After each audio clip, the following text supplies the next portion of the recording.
We're never going to completely secure our borders, but I think we've done a good job with this bill. Democratic Representative Rene Oliveira is talking about House Bill 11, or the Border Security Bill, which he co-authored. Texas lawmakers approved the bill, which calls for more DPS troopers along the border with little opposition. Oliveira says he originally did not support the bill, but significant changes were made that changed his mind. Demilitarizing the border was a priority for Oliveira. We don't need to be sending the message that the valley's a war zone. I'm so tired of hearing that from some people that mischaracterize the valley. Still, this lawmaker says that with the reality of human and sex trafficking and drug smuggling going right through our border, something has to be done. We have to count on the federal government to do its part.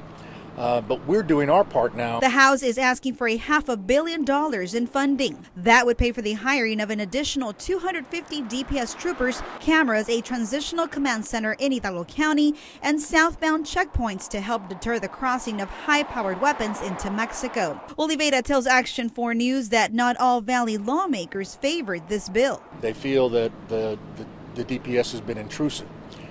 Respectfully, I disagreed. I mean, we need to have this. I know that some folks feel like they're being harassed, and perhaps we can do something about that. We're working on sensitivity training. We're working on bringing down troopers that will know the area, know the people. If the Texas Senate approves the bill, there will be strong recruiting efforts by DPS to find qualified troopers to guard the border. And Oliveira says this could be a permanent measure. Once we set up the surveillance, the cameras, and all the other things that are going to go into a very sophisticated system, coordinated with the federal authorities and local authorities, it's going to be quite impressive.